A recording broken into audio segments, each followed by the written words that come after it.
बिस्मिल्लाहिर्रहमानिर्रहीम। Programme inside the news और मैं हूं डॉक्टर सना गौरी। नवाज शरीफ साहब आए और पार्टी के सदर मुंतखब हो गए। बिल्कुल 6 साल बाद ये हुआ। उससे पहले वो साकिब निसार साहब को बहुत बातें इसमें आपने तकरीरों में सुना कि उन्होंने बड़े खुल के बात की कि साकिब निसार साहब के फैसले को कारकुनों ने रद्दी की टोकरी में फेंक दिया। 2018 में जो फैसले हुए थे और मुझे क्यों निकाला वाला बयानिया जो हिट हुआ था वो वापस से स्क्रीन पे आया। तमाम चैनल्स इस वक्त तकरीबन यही गुफ्तगू कर रहे हैं। हम शाम से सुन रहे हैं कि नवाज शरीफ साहब ने क्यों कहा, कैसे कहा, लेकिन कुछ रियलिटीज़ जो मुझे नज़र आती हैं वो ये कि इस वक्त पूरे पाकिस्तान में देखा जाए तो नवाज शरीफ साहब अगर कहें, मुस्लिम लीग नून हम कह रहे हैं, नून क्यों कह रहे हैं, नवाज शरीफ साहब की वजह से कह रहे हैं। पंजाब में ही हमें स्ट्रांग नज़र आ रही थी और पंजाब में अगर स्ट्रांग होने की बात करें तो अभी तक गवर्नमेंट है मुस्लिम लीग नून की, लेकिन उसके बावजूद भी ग्राउंड रियलिटी ये है कि पंजाब में मुस्लिम लीग नून को ओवरऑल मुस्तरद कर दिया गया है। इलेक्शन के नतीजे जो भी हों, अगर पीटीआई किसी मामले में बोल भी रही है बढ़ चढ़ के कि पंजाब के इलेक्शंस को चैलेंज किया जाए तो वो कुछ गलत नहीं कह रही है, कुछ हुआ तो है कि जिसमें हम ये कह सकते हैं कि मसला खड़ा ज़रूर हुआ है। लेकिन बहरहाल हम कहते हैं हो गए इलेक्शन 8 फरवरी में, जो भी उनको फैसले देने थे हो चुका। उसके बाद क्या होता है, अब किस तरह से वो इस वक्त पंजाब पे सही तरह से हुकूमत कर सकते हैं या अपना सूबा हाथ में ले सकते हैं। उसका सिर्फ एक ही रास्ता है कि या तो अपने जो है वो कारकर्दगी से आप आगे आएँ या फिर अपना बयानिया भी थोड़ा सा तब्दील करें। और अनफॉर्चुनेटली हमारे पाकिस्तान में जो बयानिया है जो कि एक मज़ाहमत की सूरत हाल है, वो अगर हो तभी बयानिया बड़ा स्ट्रॉन्ग होता है। या तो आप फौज के खिलाफ बयान दे दें तो आपका बयानिया बड़े स्ट्रॉन्ग हो जाता है। बड़ी अजीब सी बात है, लेकिन है ज़रूर कि जब तक आप मज़ाहमत का बयान नहीं देंगे, जब तक आपके पास कुछ होना है नहीं है। अभी क्या है, अभी नवाज शरीफ साहब जो हैं वो आते हैं, बात करते हैं और शहबाज शरीफ साहब की भी तारीफ करते हैं, मिफ्ता इस्माइल साहब हैरत की बात है कि उनकी भी तारीफ की, लेकिन तमाम चीज़ों में कुछ गलत नहीं कहा उन्होंने। कुछ भी ऐसा नहीं कि जिसपे हमें लगा हो कि कोई झूठ था या हम ये कहेंगे जनाब कोई इबाहम वाली बात थी। एक जो बड़ी मुज़ायका खेज बात है जो लोगों ने नोट नहीं की होगी, कहीं ना कहीं इस वक्त पीटीआई के बानी इमरान खान साहब और नवाज शरीफ साहब दोनों के बयानिए बड़े साफ साफ सीधे सीधे और मैच होते हुए नजर आ रहे हैं। बुराइयां जरूर दोनों एक दूसरे की करते आए हैं, हमने माजी में भी देखा, लेकिन दोनों की ही गवर्नमेंट एक किसी जो है वो एस्टेब्लिशमेंट के सहारे होते हुए ही आई है। 80 में जो हाल था, जिस तरह से अभी 2018 में इमरान खान साहब की गवर्नमेंट आती है, वो किस तरह से एस्टेब्लिशमेंट के कंधों पर सवार होते हुए आई है। तो पहले भी पीपल्स पार्टी को दबाने के लिए नवाज शरीफ साहब को ही तैयार किया गया था और उसके बाद जो है नवाज शरीफ साहब आगे आए थे। उसके बाद जब नवाज शरीफ साहब ऑन एंड ऑफ स्क्रीन से आउट होते गए तो फिर अचानक से उन्हें जमहूरियत याद आती थी और वो जमहूरियत के बाद अपने बयानियों को आगे लेके चलते रहते थे। लेकिन इस वक्त अगर देखा जाए तो इस वक्त मसले का हल क्या है? मसले का हल सिर्फ यही है कि अगर वाकई सियासतदान इस बात को समझ चुके हैं कि असल में प्रॉब्लम कहाँ क्रिएट हो रही है और वो समझते हैं कि इदारों की बेजा मुदाखलत प्रॉब्लम क्रिएट कर रही है, तो जनाब आप ऐसी सूरत हाल पैदा ही ना करेंगे इदारों की मुदाखलत हो। यहाँ वाकई तमाम सियासतदानों को, तमाम पार्टीज़ को इस वक्त सोचना चाहिए कि अगर वो मिल बैठ के बात करेंगे, चीज़ें बेहतर करने की कोशिश करेंगे तो जमहूरियत का अमल आगे जाएगा। और जमहूरियत का अमल अगर मुस्तहकम तरीके से आगे जाने लगा तो फिर इदारों को कोई ज़रूरत नहीं पड़ी है कि वो आपके मामलात में पड़ेंगे। इसके अलावा आज प्रोग्राम में बात करें कुछ यौम तकबीर के हवाले से। आज जो है वो यौम तकबीर मनाया गया 28 मई, पाकिस्तान की तारीख का एक अहम मोड़, और जिसमें हम कह सकते हैं कि पाकिस्तान का फख्र सर जो है फख्र से बुलंद हुआ। और ये भी बयानी आज सामने आया है कि जनाब हम 28 मई वाले हैं, 9 मई वाले नहीं हैं। तो 28 मई वालों ने आज का दिन ही सदारत के लिए मुंतखब किया, ये भी बड़ा पॉइंट है। इसके अलावा आज हम बात करेंगे सिंध की सियासत के हवाले से। सिंध में इस वक्त हम देख रहे हैं कि जमीयत उलमा इस्लाम फे का जो है वो गठजोड़ जीडीए से बनने जा रहा है। क्या सूरत हाल होगी, तमाम मौजूद पे बात करते हैं। मेरे साथ मौजूद है इकबाल सांस साहब, आपका ताल्लुक पीपल्स पार्टी से है, और साथ ही साथ मुझे ज्वाइन करेंगे यासीन आज़ाद साहब, आपका ताल्लुक PMLN से है, और मुझे ज्वाइन करेंगे तारिक खलील साहब, दिफाई तज्जियाकार हैं। सबसे पहले वेलकम करते हैं इकबाल सांस साहब को। सर, प्रोग्राम में आपको वेलकम करेंगे। बहुत शुक्रिया डॉक्टर सना।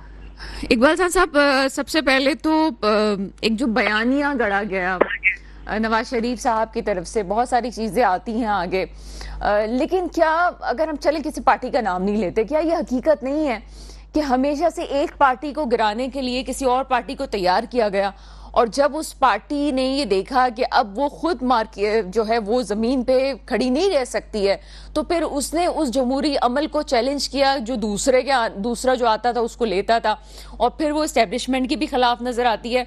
क्या कहेंगे सूरत हाल के हवाले से, और आगे कब तक ये सूरत हाल चलती रहेगी? बहुत शुक्रिया डॉक्टर सना, आपने प्रोग्राम में इनवाइट किया, मेरी पार्टी का मौक़िफ़ जानने के लिए मुझे मौका दिया, और मेरे कोलीग्स को, देखने सुनने वालों को, आपको सबको अस्सलाम वालेकुम। लेकिन डॉक्टर सना, आपने बड़ी तमहीद के साथ आज मुस्लिम लीग नून का जो इजलास था उसकी स्टोरी बयान की। उसमें एक दो चीज़ें आप स्किप कर गई, भूल गई। मैं ये समझता हूँ वो भी डिस्कस में ले आती तो वो ज़्यादा अच्छा होता। मियाँ साहब ने कहा कि पाकिस्तान में ये सिलसिला 1977 से जारी है, तो फिर आपको याद करना पड़ेगा 1977 की जब बात होगी तो 5 जुलाई 1977 की बात याद करनी पड़ेगी। शहीद जुल्फिकार अली भुट्टो का इक़्तिदार था, जनरल जिया ने शतखून मारा था, ठीक हो गया। उसके बाद आपने कहा कि जनाब मुल्क में जो है डेमोक्रेसी जब जैसे जैसे परवान चढ़ती है तो इस्टेब्लिशमेंट किसी न किसी को अपना साथी बनाती है और मुख्तलिफ सियासी पार्टियां जो हैं उसका साथ देती हैं। चलें, इसमें भी हम कहेंगे एक हद तक बात दुरुस्त है, लेकिन उसमें 100% हम इसको हम नंबर नहीं देंगे। मैं इसको कहूँगा कि आप 70% रखें, 30% का भी आपको जो है माइलेज देना पड़ेगा उन पार्टीज को जो कभी इन चीज़ों से बचने की कोशिश करती हैं और बचती रहती हैं। दूसरी बात, जनरल जिया के दौर के बाद एक आमिर डिक्टेटर का एक और दौर आया था जिसका दौर था जिसका नाम था जनरल मुशर्रफ। जनरल मुशर्रफ के दौर में जब मुस्लिम लीग नून को पहली दफा जब डिक्टेटरशिप का सामना करना पड़ा अपने खिलाफ, तो मैं समझता हूँ कि जब मुस्लिम लीग नून ने इस बात से सबक लिया, चले जी हम इसको पाकिस्तान पीपुल्स पार्टी ने उसको भी सरे तस्लीम में खम किया और इनके सबक को ये समझा कि चले डेमोक्रेसी जो है वो मजबूत होगी। एक ऐसी पार्टी जिसका पौधा तो किसी जर्नल ने लगाया था, लेकिन अब अगर उसको ये बात समझ आ गई तो चलो जी हम वेलकम करते हैं। और फिर चार्टर ऑफ डेमोक्रेसी हुआ लंदन में, जिसमें पाकिस्तान की तमाम पॉलिटिकल पार्टीज ने हिस्सा लिया। अच्छा, 1996 में तहरीक इंसाफ वजूद में आई थी, और आपको याद होगा जब चार्टर ऑफ डेमोक्रेसी के बाद शहीद मोहतरमा बेनजीर भुट्टो यहाँ आई तो जनरल मुशर्रफ जो है नवाज शरीफ को यहाँ लाना नहीं चाहते थे, और मोहतरमा बेनजीर भुट्टो ने डेमोक्रेसी और सिलेक्शन में मोहतरमा बेनजीर भुट्टो ने चूंकि डेमोक्रेसी को मजबूत करना चाहती थी, मेरी क़यादत, मेरी पार्टी डेमोक्रेसी को परवान चलाना चाहती थी, तो उन्होंने कहा कि पाकिस्तान में कोई इलेक्शन ऐसा मैं कबूल नहीं करेंगे जिसमें एक सियासी पार्टी को बैन किया जाए और दूसरी सियासी पार्टी के लिए खुला मैदान हो। तो मियाँ साहब के लिए भी पाकिस्तान पीपुल्स पार्टी ने रास्ता बनाया, और उसके बाद शहीद मोहतरमा बेनजीर भुट्टो की शहादत हो गई। 2008 में जब बेनजीर भुट्टो की शहादत के बाद इलेक्शन का टाइम आया तो मियाँ साहब जो है जनरल मुशर्रफ के होते हुए इलेक्शन में जाना नहीं चाहते थे, तो मोहतरम आसिफ अली जरदारी साहब ने उनको इस बात पे राजी किया, उन्होंने इस बात पे राजी किया कि जनाब इस जनरल मुशर्रफ को हम इसी रास्ते से निकाल सकते हैं, जनरल मुशर्रफ को हम डेमोक्रेसी के रास्ते से ही निकाल सकते हैं, अदरवाइज हमारे पास कोई ऑप्शन नहीं है। तो मियाँ साहब जो है इलेक्शन लड़ने के लिए तैयार हुए। जब पाकिस्तान में उन ताकतों ने ये देखा कि पाकिस्तान की दो बड़ी सियासी जमातें अब एक पेज पर हैं और किसी भी महादारी का हिस्सा नहीं बनना चाहती, किसी के हाथों में खेलना नहीं चाहती, और इस डेमोक्रेसी को मजबूत करने के लिए वो आगे बढ़ना चाहती हैं, तो उन्होंने तहरीक इंसाफ जैसी एक पार्टी को एक बार फिर जनरल ज़हीरुल इस्लाम का जिक्र आया होगा, जनरल शिजा पाशा का जिक्र आया होगा, और 2012 का मीनार पाकिस्तान का जलसा भी आपको याद होगा कि फिर एक पार्टी को परवान चढ़ाया गया और उसको 2018 में इख्तियार उसके हवाले किया गया। तो हम जो पाकिस्तान पीपल्स पार्टी है आज तक इस डेमोक्रेसी की लड़ाई को लड़ते हैं, आ रहे हैं और लड़ते रहेंगे, लेकिन पाकिस्तान में आज जब तहरीक इंसाफ इस हाल में है तो फिर आपको सदर आसिफ अली जरदारी का floor of the house statement भी याद होना चाहिए, जब उन्होंने कहा था कि हम ये सारी चीजें भुगत के बैठे हैं, मुझे तो उस दिन से खौफ आ रहा है कि जब ये आपके ऊपर आएगा वक्त। तो मैं ये समझता हूँ कि चले जी, आप अगर तहरीक इंसाफ आज भी इससे सबक नहीं ले रही, आज भी ये कहती थी हम फलां से हाथ नहीं मिलाएंगे, हम फलां से हाथ नहीं मिलाएंगे, हम फलां से हाथ नहीं मिलाएंगे, तो मैं फिर सवाल तो बनता है ना कि पाकिस्तान की डेमोक्रेसी को परवान चढ़ाने के लिए तहरीक इंसाफ जैसी पार्टियां जब इस तरह की अच्छे हथकंडे इस्तेमाल करेंगे कि जी हम आर्मी चीफ से बात करेंगे, जी हम BGI से बात करेंगे, जी हम इस्टेब्लिशमेंट से बात करेंगे, तो मुझे बताएं पाकिस्तान में डेमोक्रेसी कैसे परवान चढ़ेगी?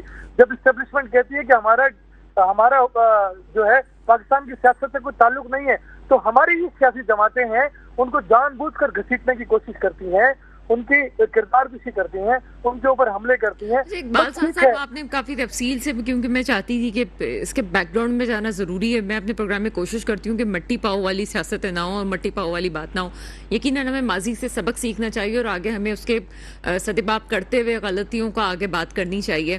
اس وقت تو حال یہ ہے 2024 اس وقت چل رہا ہے، مئی چل رہا ہے. اس وقت چاہے آپ کی پارٹی ہو، چاہے وہ مسلم لیگ نون ہو یا پی ٹی آئی ہو، تمام کی بیانات کم و بیش ایک جیسے نظر آ رہے ہیں. کوئی اختلاف مجھے نظر نہیں آ رہا ہے. تو پرابلم کیا ہے؟ کیوں نہیں بات ہو رہی آپس میں؟ ایسا کیا ہے کہ نہیں بات ہو پا رہی؟ صاحبہ پرابلم تو یہ ہے نا کہ ایسی خود سر جماعت اور ایسی خود سر لیڈرشپ جو سیاسی جماعتوں کو دیکھیں برداشت نہیں کرتی، اپنے مخالف سیاسی جماعتوں کو، چاہے وہ طاقتور جماعتیں ہوں چاہے وہ کمزور جماعتیں ہوں. آپ نے کہا جی سندھ میں جی ڈی اے جو ہے جمیعت علماء اسلام کے ساتھ جو ہے اتحاد کرنے جا رہی ہے. چلیں یہ کوئی اچنبے کی بات نہیں ہے. اگر جمیعت علماء اسلام کا کوئی اسٹیک سندھ میں ہے تو ضرور اتحاد کریں اور پیپلز پارٹی کے خلاف کریں، کیونکہ حکومتوں کے خلاف ہی اتحاد بنتے ہیں ڈاکٹر صاحبہ. یہ کوئی نئی بات نہیں ہے. اور جی ڈی اے نے چلا دیا پاکستان پیپلز پارٹی مادی کرتا ہے کہ پاکستان پیپلز پارٹی صوبے میں بہت زیادہ مضبوط سیاسی جماعت ہے. دوسری طرف اگر میں یہ کہوں کہ 2024 میں کہ پاکستان کے لوگوں کا ایک مزاج ہے، پاکستانی قوم کا ایک مزاج ہے کہ وہ جو ہے مظلوموں کے ساتھ ان کی سمپتی ہو جاتی ہے، اور جو ہے نا وہ جو کیا کہتے ہیں اس کو ہم یہ کہیں کہ ماسس کی جو سیاست ہوتی ہے، ٹکراؤ کی جو سیاست ہوتی ہے، اس کو پسند بھی کیا جاتا ہے. کوئی دو رائے نہیں ہے اس میں. اس کا فائدہ تحریک انصاف کو ہوا، ووٹ بھی ملے. تو کم و بیش اگر ان کو ووٹ ملے تو دوسری سیاسی جماعتوں کو بھی ووٹ ملے. کہ میں آپ کو اقتدار ملا، آپ نے پرفارم کیا تو آپ کو اقتدار مل گیا. سندھ میں جب پیپلز پارٹی اقتدار ملتا ہے بار بار تو آپ یہ کہتے ہیں جناب یہ چوری کرتے ہیں. تو میری بہن اگر مجھے یہ بتائیں کہ اگر اس کو ہم اسی طرح لے کر چلتے رہیں گے، ایک سیاسی جماعت کہے گی میں 3 سیاسی جماعتوں سے بات نہیں کریں گے ہم، تو مجھے بتائیں کہ ان سے کون بات کرے گا؟ کوئی مرے تو نہیں جا رہا، کوئی خدا نہ خواستہ ان سے بات کرنے کے لیے تڑپ تو نہیں رہا. آپ کو سیاست میں دروازے بند نہیں کرنے پڑتے. آپ نے ایک جیت سیاستدان جس کو مولانا فضل الرحمان کہتے ہیں، ٹھیک ہے فی الحال ہمارا ان سے اختلاف ہوگا، سیاسی اختلاف ہے، لیکن کبھی ہم ان کی بدتمیزی نہیں کریں گے ان کے بارے میں، یا ان کی ذات پر کوئی جملے نہیں کسیں گے. کیا قیادت کو یہ زیب دیتا ہے کہ بھرے جلسوں میں ہزاروں کے مجمع میں آپ کسی پولیٹیکل لیڈر کو جس کے فالوورز ہوں، جس کے بیوی بچے بھی ہوں، جس کے خاندان بھی ہو، اس کو مختلف الفاظوں سے القابیں؟ تو یہ ایسا نہیں ہوتا. آپ کو پھر آج ان کا منہ دیکھنا پڑتا ہے. آپ ان کے ساتھ کھڑے ہو کے پریس کانفرنس بھی کرتے ہیں، آپ ان کے ڈرائنگ روم میں بیٹھ کے میٹنگ بھی کرتے ہیں. ہمیں اس سے بھی اعتراض نہیں ہے، بالکل ہونا چاہیے، لیکن ہم اس رویے سے اختلاف کرتے ہیں جو تحریک انصاف نے آج تک اپنایا ہوا ہے. اور آج بھی میں یہاں آپ کے پلیٹ فارم سے مشورہ دوں گا کہ خدا نہ خواستہ ایسا نہ ہو کہ کل ان کو پاکستان پیپلز پارٹی کے ساتھ بیٹھنا پڑے، جیسے مسلم لیگ نون کی قیادت کو میری قیادت سے ہی خدا نہ خواستہ تو نہ کہنا، بولے انشاءاللہ کہتے ہیں اس پہ خدا نہ خواستہ. چلے انشاءاللہ ایسا ہوگا، ایسا ہوگا، آپ دیکھیے گا، وہ ٹائم آئے گا. لیکن اس کے لیے شاید ان کو دیر ہو چکی ہوگی. خدا نہ خواستہ اپنے یہ دروازے انہوں نے ایسے بند کر دیے ہیں کہ کوئی یہ چاہتے ہی نہیں ہے. یہ چاہتے ہیں جن کو ہم کہیں وہ مسلمان ہیں، جن کو ہم نہ کہیں وہ کافر ہیں. اچھا سر، ایک اور چلیں آپ کی پارٹی کے حوالے سے بات کر لیتے ہیں. یہ مجھے بتائیے گا کہ جی ڈی اے سے آپ کا اختلافات جو ہیں وہ ابھی کے نہیں ہیں. اگر ہم یہ بات کریں کہ ابھی جی ڈی اے کے سربراہ کی بات ہو رہی ہے، سربراہ پیر وغیرہ صاحب کی، ان کی بھی پارٹی الگ سے ہم بات کر لیتے ہیں. یہ کوئی آج کی تاریخ نہیں ہے، بہت پرانا قصہ ہے. یہ اختلافات ٹھیک کیوں نہیں ہو پا رہے ہیں؟ یہ چلتے آ رہے ہیں، آپ کے خلاف ایک چیز چلتی آ رہی ہے، یہ کیوں ہوگا؟ یہ کیوں نہیں ٹھیک ہو رہا؟ دیکھیں ڈاکٹر ثنا، 2 باتیں ہیں نا. سارے ہی میرے دوست ہو جائیں تو شاید میں منافق ہوں. بات یہ ہے کہ سیاست میں آصف علی زرداری نے سندھ کے اندر جس طرح کی سیاست کی ہے اور پاکستان میں بھی جس لیول کی سیاست کر رہے ہیں ابھی، وہ ٹھیک ہے، ہمیں فیڈرل میں نمائندگی بہت زیادہ نہیں ملی ہے، لیکن کیا پاکستان پیپلز پارٹی کے بغیر فیڈرل میں حکومت بن سکتی تھی؟ چاہے وہ تحریک انصاف ہوتی یا چاہے نون لیگ ہوتی، تو جواب ملے کہ نہیں بن سکتی تھی. کیا فیڈرل میں آج بھی پاکستان پیپلز پارٹی کا وہ جو نمبر ہیں وہ نہیں ہے، لیکن انفلوئنس ہمارے بغیر کوئی فیصلے ہو سکتے ہیں؟ تو جواب ملے کہ نہیں ہو سکتے. تو سندھ میں اسی طرح جس طرح آپ نے کہا کہ اتحاد بنتے ہیں، تو میں تو یہ کہوں گا نا، دیکھیں سارے آپ کے ساتھ ملیں گے تو ان کی سیاسی پارٹیوں کو پاکستان پیپلز پارٹی میں ضم ہونا پڑے گا. وہ پاکستان پیپلز پارٹی کے خلاف بات نہیں کریں گے تو ان کی یہ دکان چلے گی کیسے؟ ان کو اپنی دکان چلانے کے لیے پاکستان پیپلز پارٹی میں لان تان کرنا پڑتا ہے، اور ہم اس کو سر تسلیم میں خم کرتے ہیں اور ہم کہتے ہیں کہ ٹھیک ہے سیاست میں اختلاف ہوتا ہے، تعمیری سیاست کریں. آپ جو ہے تنقید بھی کریں لیکن تعمیری ہو. لیکن آپ تنقید برائے تنقید کریں گے، کہنے کے لیے آپ کے پاس کچھ نہ ہو، دوسری کے الیکشن آپ کو جیت نہ سکتے ہوں، اور آپ جو ہے ایک ایسی سیاسی جماعت کے خلاف بات کریں جو پورے صوبے میں ہے بآسانی الیکشن جیت کر सूबाई हुकूमत भी बना ले और बलदियाती हुकूमत भी बना ले, तो फिर ये मुकाबला तो रहेगा। क्योंकि वो जो बड़े बड़े सर वाले लोग हैं वो समझते हैं कि हम लीडर हैं, तो लीडर बनने के लिए आपको आवाम के बीच में जाना पड़ता है, उनकी गमी खुशी में जाना पड़ता है, उनके दुखों में जाना पड़ता है, उनके साथ खड़ा रहना पड़ता है, सैलाबों में, जलजले में, तबाहकारियों में। तो इस तरह चलिए सर, बहुत शुक्रिया इकबाल साहब, काफी तफसील से आपने रोशनी डाली, इस पे गौर भी करते हैं थोड़ा सा, लेकिन एक वक्त हुआ छोटे से ब्रेक का। ब्रेक के बाद आपके सामने हाजिर होते हैं। ब्रेक के बाद आपके सामने हाजिर हैं और अमेरिका मुदाखलत की बातें इस वक्त बहुत ज़्यादा हुई हैं, जो हमने पहले कुछ अरसे में देखी 2 साल पहले, और साइफर का बिल्कुल मजमे के सामने हाथों में लहराना, और फिर अमेरिका साजिश, और कब तक हमारे मामलात में मुदाखलत होती रहेगी, ये तमाम चीज़ें हमने देखी हैं अभी। लेकिन शायद लोग ये भूल गए हैं पाकिस्तान के कि अमेरिका की मुदाखलत अभी से नहीं है, बहुत पहले से होती आई है। कभी वो ऑन रिकॉर्ड हुई है, कभी ऑन रिकॉर्ड नहीं हुई है, और लेकिन ये पब्लिक के सामने इस चीज़ को शो करना, ये सफारती ताल्लुकात के ख़िलाफ़ होता है। आज 28 मई है, यौम तकबीर है, और हम एटमी ताकत बने, लेकिन उसके साथ ही साथ ये भी सोचना चाहिए कि उस वक्त क्या प्रॉब्लम्स थे और इस वक्त हम इस वजह से क्या मसाइल झेल रहे हैं। मुझे अफसोस इस बात का भी होता है कि बहुत सारे लोग इस बात पे तनकीद भी इस वक्त कर रहे हैं, इवन एक यौम तकबीर बनाने पे भी जो है वो तनकीद कर रहे हैं। न जाने क्यों, किस चीज़ का हमें घमंड है, और हम क्यों चीज़ों को एक्सेप्ट नहीं करते कि अगर उस वक्त भी अगर किसी ने फैसला किया और बहुत पहले हम इस फैसले करने पे आए कि पाकिस्तान को एटमी ताकत बनना चाहिए, तो इसमें बुराई क्या थी?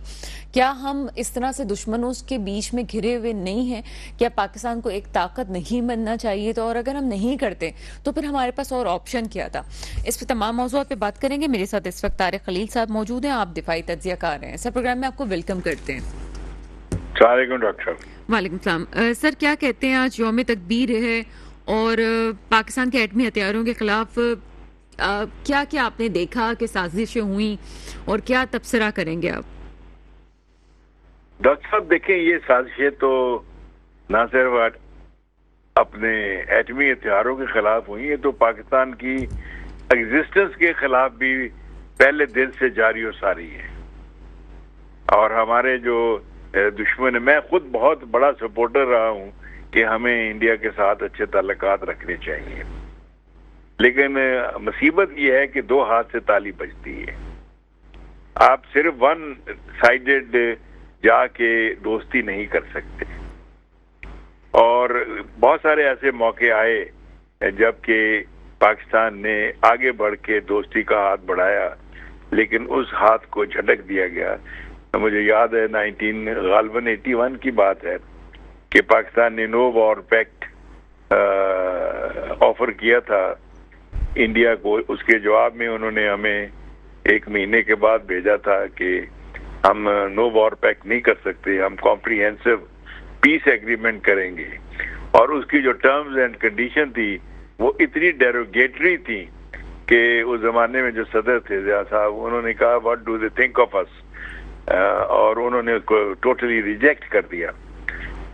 तो जहां तक हमारी एटमी कुव्वत बनने का ताल्लुक है, इसके खिलाफ तो आपको पता है right from the day one, जब भुट्टो साहब ने ये कहा कि हम घास खा लेंगे लेकिन हम चैलेंज को कबूल करते हैं इंडिया के, तो उसके बाद ही उनकी मुखालफत शुरू हो गई थी।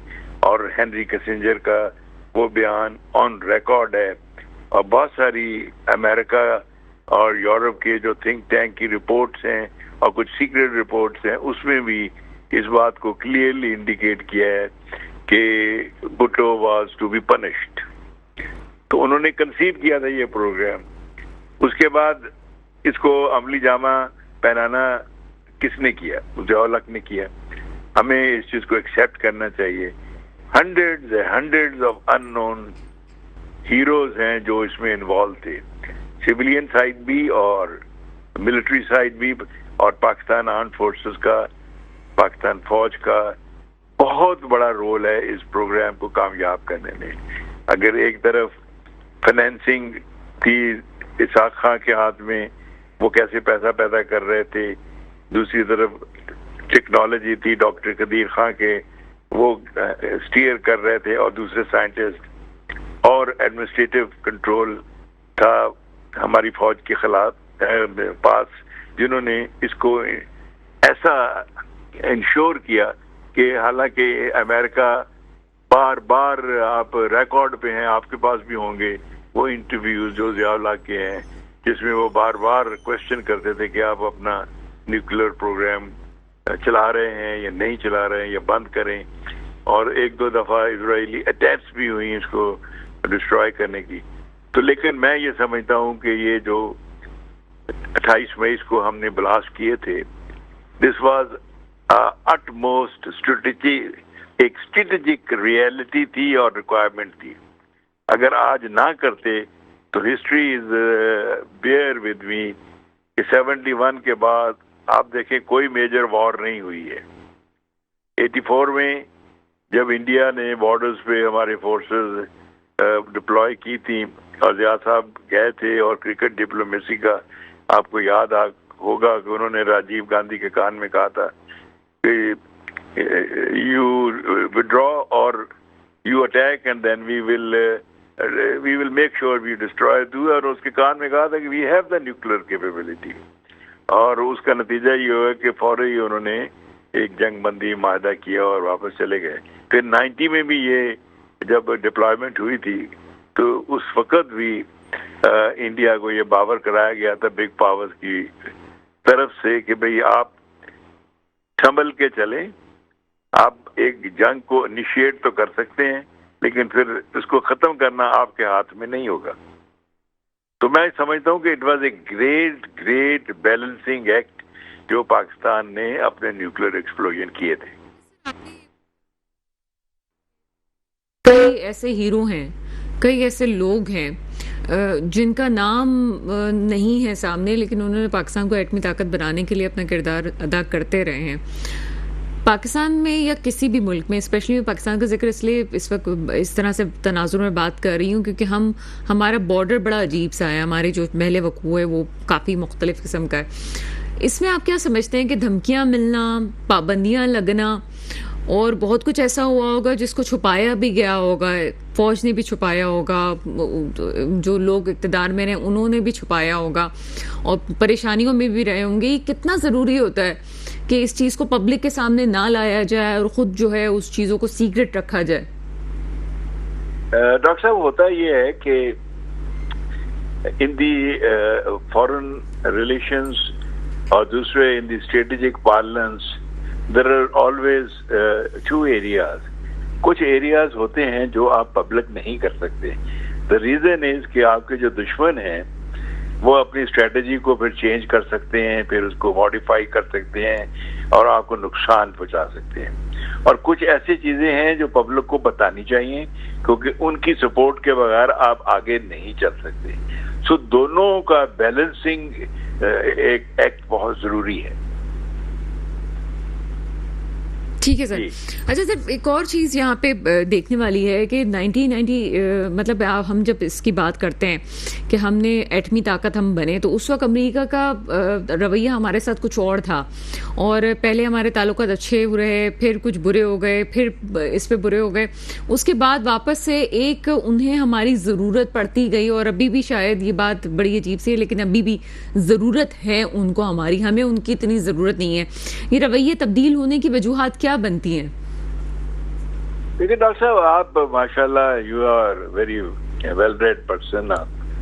یہ دیکھیں in the strategy and in international relations نہ تو کوئی پرماننٹ چیزیں ہوتی ہیں نہ کوئی پرماننٹ پالیسیز ہوتی ہے.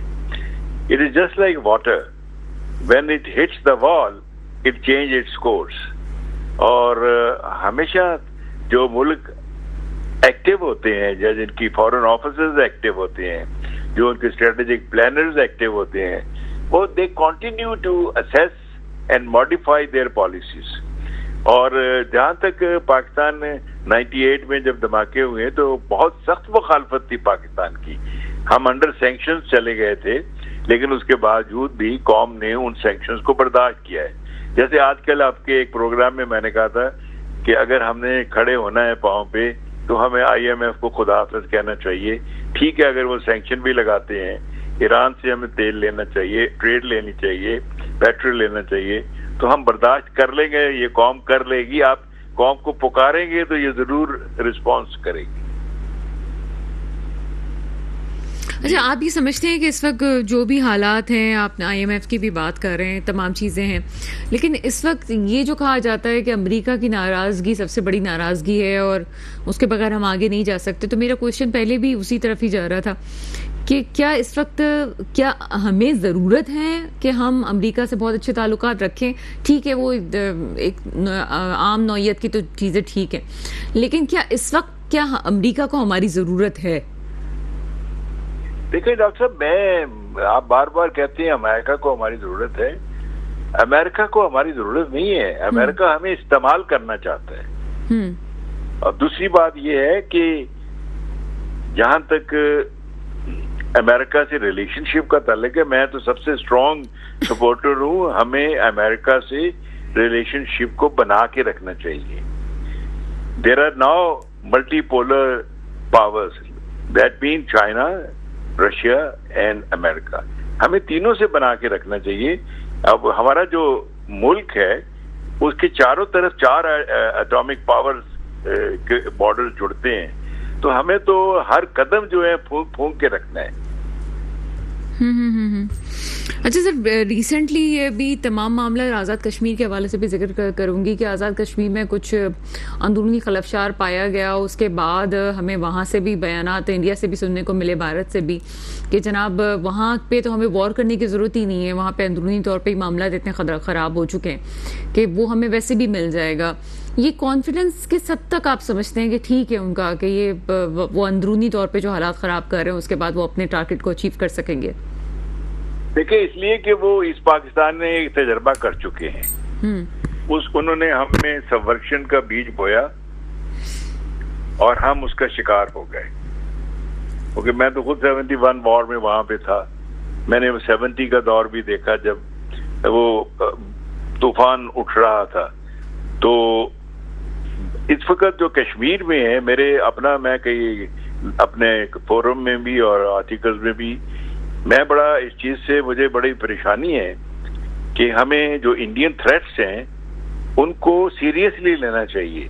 وی شوڈ ناٹ اگنور دیم، کیونکہ جو انڈیا پریپریشنز کر رہا ہے انڈین کشمیر میں، انہوں نے بارڈرز کے ساتھ کمپلیٹ ڈمپنگ کی ہوئی ہے اور چین آف انہوں نے ڈیفینسز اور بینکرز بنائے ہوئے ہیں. انڈین فورسز کو لا کے وہاں سیٹل کیا جا رہا ہے. After the revocation of 374 retired لوگوں کو بارڈروں پہ ڈالا جا رہا ہے، ان کو زمینیں دی جا رہی ہیں. And the most important is the change of the concept of warfare by the Indian army from classical battles going towards the technology and celestial and air warfare combined with the ground forces.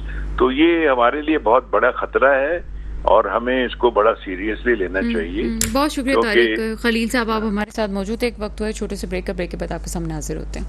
Break کے بعد آپ کے سامنے ہم حاضر ہیں اور آصف باجوہ صاحب مسلم لیگ نون سے ہمارے ساتھ موجود ہیں. سر، پروگرام میں آپ کو ویلکم کرتے ہیں. جی بہت شکریہ. جی سب سے پہلے تو آپ کو مبارکباد آصف باجوہ صاحب، آپ کے رہنما جو ہیں وہ آپ کی پارٹی کے صدر بھی بن چکے ہیں، آپ کے بانی.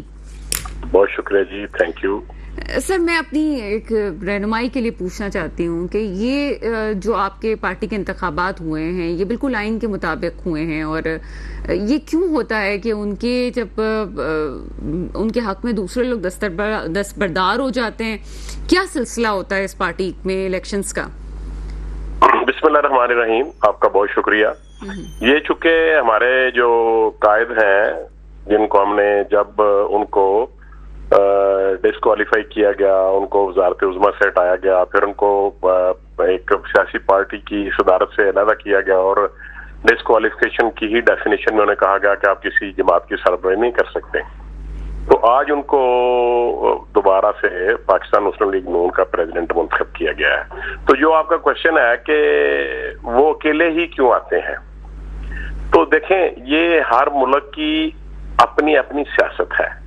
پاکستان میں جو سیاسی پارٹیاں ہیں، میں بڑے ادب سے یہ عرض کروں گا، being political worker of PMLN and being Pakistani nation, میں یہ سمجھتا ہوں، اور بینگ اسٹوڈنٹ آف لا میں یہ سمجھتا ہوں، پاکستان میں ہر ملک کی اپنی سیاست ہے. مثال کے طور پہ अमेरिका में 2 पार्टी सिस्टम है, और अब तो 3-4 जमातें और भी रजिस्टर्ड हो गई हैं यूके में, लेकिन वहां पर भी ऑलमोस्ट 2 पार्टी सिस्टम है।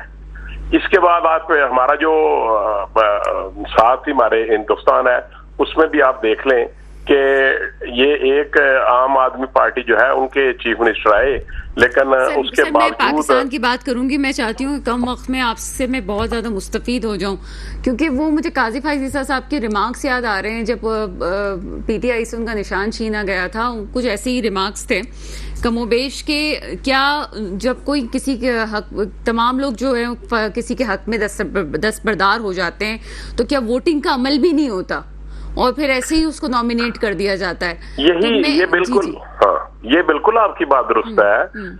देखें, हमारे जो 10 नॉमिनेशन पेपर जमा हुए थे, किसी दूसरे शख्स ने नहीं नॉमिनेशन पेपर जमा करवाए, मुख्तलिफ लोगों ने मियां नवाज शरीफ साहब को बतौर कैंडिडेट और अपने आप को या एक दूसरे पार्टी को एक नॉमिनेटेड और इसको एक को सेकेंडर और एक प्रपोजर और दूसरे को सेकेंडर की वजह से वो उन्होंने 10 लोगों के नाम ही उनके एक ही कैंडिडेट थे।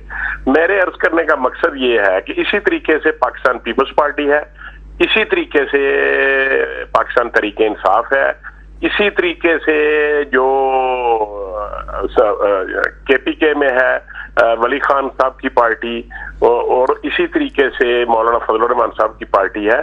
सब लोगों का ऐसा ही है। उसकी वजह यह है कि जब कोई शख्स हमारे मुल्क की जो सियासत है, जो पार्लिमानी सियासत है और जो पार्टी की सियासत है, वो तकरीबन ऑलमोस्ट एक ही शख्स के गिर्द घूमती है। एक ही शख्स के गिर्द घूमती है और जाहिर सी बात है जो दूसरा वर्कर होगा वो भी अपने जो पार्टी का हेड है उसके खिलाफ या बानी के खिलाफ तो नहीं जा सकता, वो उसके खिलाफ खड़ा भी नहीं होगा। एक इखलाकी तौर पे भी वो कहेगा कि जनाब मैं दस्तबरदार हो जाऊं या इन्हें ही होना चाहिए, एक सोच है। तो फिर यहाँ पे पीटीआई के साथ इलेक्शंस के वक्त पे ऐसा क्यों हुआ कि उन्होंने इलेक्शंस किए और उसके बाद यही क्वेश्चन उनके साथ ऊपर रेस किया गया था? देखिए ये बात आपकी बिल्कुल दुरुस्त है कि पीटीआई के जो इलेक्शन थे उनको क्यों एक्सेप्ट नहीं किया गया और इलेक्शन जो ईसीपी है उसने उनको ऐसा क्यों किया। तो मेरे अर्ज करने का मकसद ये है कि आज जो पाकिस्तान मुस्लिम लीग नून ने किया, उन्होंने अपने कॉन्स्टिट्यूशन के मुताबिक और पाकिस्तान के कॉन्स्टिट्यूशन को फॉलो करते हुए उनकी हिदायत के मुताबिक, उनकी डेफिनेशन के मुताबिक उन्होंने अपनी पार्टी का जो था वो आइन बनाया और उस आइन को फॉलो करते हुए उन्होंने तमाम तरीकाकार इख्तियार किया कि नॉमिनेशन पेपर के लिए तारीख दी, फिर उसके लिए स्क्रूटनी का अमल हुआ और फिर उसके लिए आज एक बहुत बड़ा जलसा हुआ और वहां पे लोगों ने इंडिपेंडेंटली वहां पे अपनी राय भी दी और उनको गैर क्या कहते हैं उसको बिला मुकाबला उनको उन्होंने एक्सेप्ट कर दिया। लेकिन जब पीटीआई वालों ने ये काम किया तो उन्होंने कॉन्स्टिट्यूशन के मुताबिक नहीं किया, उन्होंने ना पाकिस्तान के कॉन्स्टिट्यूशन को फॉलो किया और ना ही अपनी पार्टी के जो कॉन्स्टिट्यूशन था, जो उनकी शिकें थी इलेक्शन की, उनको फॉलो किया।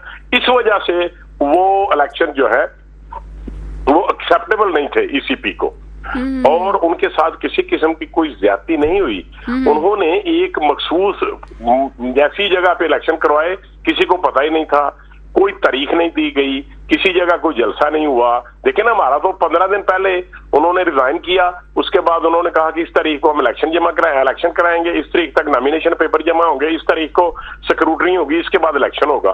तो वो बिला मुकाबला हो गए। लेकिन पीटीआई ने ऐसा कोई भी काम कॉन्स्टिट्यूशन के मुताबिक नहीं किया था, इस वजह से उन्होंने उसको एक्सेप्ट नहीं किया। और उसकी एक बड़ी बात ये मैं आपको अर्ज कर दूं कि ये इसके खिलाफ, वो ईसीपी के खिलाफ वो पाकिस्तान की आला अदलिया के पास भी गए और आला अदलिया ने भी ये कहा कि ठीक है, आपने जो एक ड्यू प्रोसेस था आपने उसको भी अडॉप्ट नहीं किया।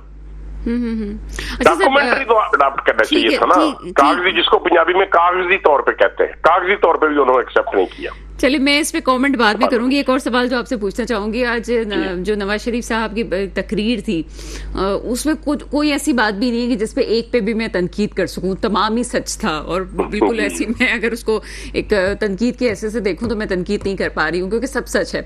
लेकिन इस वक्त मुझे जो पॉइंट नजर आता है वो ये है कि कमोबेश बानी पीटीआई भी यही बातें करते हैं, उनकी पार्टी भी यही बातें कर रही है, आप भी वही बातें कर रहे हैं, आपके जो बानी है वो भी वही बातें कर रहे हैं। तो तमाम लोगों को سیاستدانوں کو اس کا مطلب پتہ ہے کہ ان کے مسائل کیا ہیں.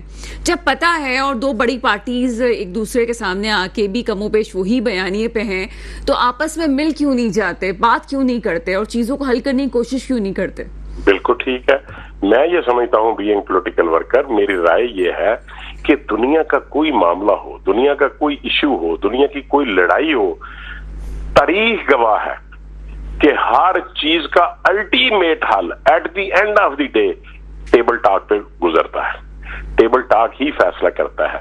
جب آپ ٹیبل پہ بیٹھتے ہیں تو پھر آپ آرگومنٹ دیتے ہیں, اور جب آپ آرگومنٹ کرتے ہیں تو پھر کوئی دوسرا شخص آپ کے آرگومنٹ کے مخالف بھی دیتا ہے, اور پھر معاملات حل کی طرف چلے جاتے ہیں, لاجیکل اینڈ کی طرف جاتے ہیں. دیکھیں کل کی بات ہے جب کے پی کے چیف منسٹر اور وزیر داخلہ اور وزیر پاور جو ہیں انہوں نے ایک میٹنگ کی اور مسائل کا حل نکل آیا. اسی طریقے سے کریں کیا, جب بانی پی ٹی آئی کسی کے ساتھ بات کرنے کو تیار نہیں, کسی کے ساتھ ہاتھ ملانے کو تیار نہیں, کسی کی بات سننے کو گوارا نہیں کرتے, تو پھر اس کا حل کیا ہے آپ مجھے بتا سکتے ہیں؟ سب لوگ کہتے ہیں آج بھی, اس سے پہلے بھی, اس سے پہلے رانا ثناء اللہ صاحب نے, اور کل بڑا کیٹیگوریکلی کہا general secretary of P M L N جناب حسن اقبال صاحب نے کہ ہم پاکستان کے لیے تو ہر چیز کے لیے ٹاک کرنے کو تیار ہیں, اور بانی پی ٹی اے کو چاہیے کہ وہ سڑکوں کو چھوڑ کے پارلیمان کے اندر اپنی پارٹی سے کہیں کہ وہ بات کریں, لیکن وہ کسی سے بات کرنے کو تیار نہیں. اور جب کبھی کہتے نہیں, دیکھیں اب وہ کہتے تھے کہ جو فوج ہے اس کو تو غیر جانبدار ہونا چاہیے, اور آج وہ کہتے ہیں کہ میں پاکستان کی سیاسی جماعتوں سے بات نہیں کروں گا, میں تو صرف چیف آف آرمی اسٹاف سے بات کروں گا. یہ کیا قول و فعل میں تضاد نہیں ہے کیا؟ چلیے سر, بہت شکریہ, آپ کا موقف آ گیا, انفارچونیٹلی وقت بہت کم ہے. آصف باجوہ صاحب بہت شکریہ آپ کا. مسئلہ یہ ہے کہ کوئی 70 کی دہائی میں کوئی سیاست میں گھومتا ہے, اور کہیں جنرل جیلانی کی بات کی جائے, ضیاء الحق صاحب کی بات کی جائے, کوئی کہیں سوار ہو کے آتا ہے, کبھی ایک پارٹی کو گرانے کی کوشش کرنے کے لیے ایک دوسری پارٹی کو کھڑا کر دیا جاتا ہے, اور کبھی کسی ایک پارٹی کو سامنے لانے کے لیے کسی کو جھکا دیا جاتا ہے. یہ سیاست کا ہمارے پاکستان کا ایک اصول رہا ہے. جہاں تک پارٹی الیکشن کی بات ہے, تو ابھی جتنی گفتگو ہوئی اور جتنے سینیریو ہم نے سنا ہے اس میں یہی ہم کہہ سکتے ہیں کہ ایک ہوتا ہے قانونی چوری اور ایک ہوتا ہے غیر قانونی چوری. یعنی کہ چوری کا عمل تو آپ کو اسی طرح سے کرنا ہے, لیکن آپ اس کو ذرا اگر قانونی طور پہ اگر لے کے چل جائیں تو بہت اچھا ہے. الیکشنز کو آپ فالو کر لیں, اس کے آپ جو ہیں وہ چالان بھر دیں, اور اس کے بعد آپ نومینیشن پیپر ڈالیں, یہ فالو کرنا بہت زیادہ ضروری تھا. ادروائز اب وہ فالو نہیں کیا گیا, تبھی پی ٹی آئی کو وہ نتائج بھگتنے پڑے. لیکن اگر ان صرف کاغذاتی کارروائی کو اگر پورا کر لیا جاتا تو وہ وہی ہوتا جو آج مسلم لیگ نون کے ساتھ ہوا ہے. نواز شریف صاحب جو ہیں وہ صدر ایک دفعہ پھر منتخب ہو گئے, یا پھر پیپلز پارٹی یا پیپلز پارٹی پارلیمنٹیرین کے ساتھ ہوتا ہے.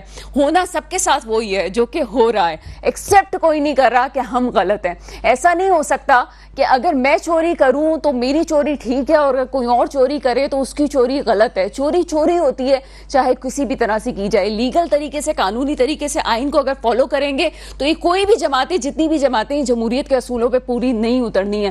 دعا وہی ہے جو ہمیشہ ہوتی ہے, میرے ملک پہ وہ حکمران آئے جو واقعی میرے ملک کے مستقبل کی حفاظت کریں. اس کے ساتھ ہی پروگرام کا وقت ختم ہوتا ہے. مجھے اجازت دیجیے گا. خدا حافظ.